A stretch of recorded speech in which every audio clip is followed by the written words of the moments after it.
Well, y'all know me. I haven't recorded in a while. Yesterday was yesterday. It started off good, goofy, happy, and it was a laid-back kind of rainy day. Then I played in the rain with my flowers. You know me, I shall not be kept inside by the rain. But throughout my day, I started once again to drift away. My brother, later that afternoon, said he was on his way. I hadn't seen him in a very, very long time. It threw me into panic and fury because, you see, in the afternoons, I'm not me. It's hard to explain. I arise so early like a whirlwind of to-dos, but as the day progresses, I start to fade.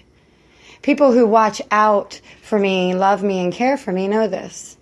I asked him to please not come.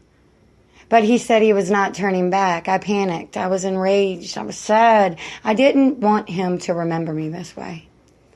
When he pulled up, I was weed whacking in the pouring rain. Yes, you know me. Busy as a bee and crazy as far as the eye can see. But seriously, I think a part of me just wanted to hide. I'm not the little sister who I used to be. Not everyone is still the version of what they used to be. But as he got out of his car, my mouth flew at an erratic speed. I let him know mostly everything in a run-on sentence that I'm not even sure myself can understand. See, you got to follow my words and misplaced thoughts to get to the core of me. I have grown so accustomed to being the stubborn, forgetful person that the people do not see. The ones that do, they understand me, which is why I lock myself to this place that is my safety net, my cocoon. My trees hide me. They bring sanity to the insane. This is God's land, I shall say. It is all I want, it is all I need. As I went into the house to get the picture of my father and my Uncle Danny, my brother followed me in. He had brought a woman who used to know me. I couldn't remember her, but I will say she had a very kind face. And I apologized to her for her knowing me back then. Back then, when I was a raging extreme full of hate and hostility. He looked around at my small house. My brother is a very big man. He took up most of my living room. He just kept looking. See, everything I have found or made. I gave everything from my past away. I don't need much, I say. I have the things I need. He just kept staring, not sure what to say, I guess. My heart was torn. I told him I wanted you to see me in the morning. That's when all my not quite right ways go away. I awaken and I can write. I am me. Sounds absurd, right? But I can give you more of my mind then. I can listen with intent. But you see, this mind has taken too much info in throughout the day. I start to slip away to a place. But believe me, I am okay. I told him Tanya's mom is around the corner of the bend and my soulmate is on the creek. Uncle Charlie and Grandma are at the very end. And now I have my listen Linda up front before you get to my house. So either way, I'm always safe. Then we went outside and I dug my hands deep into Kenny. I gave some to my brother to take with him. I tell him I know I look crazy. As I am digging in our father's ashes, I say, I don't care. I'm always putting a little of my father here and there, letting his ashes fly through the air. I also gave him a picture of our parents on their wedding day.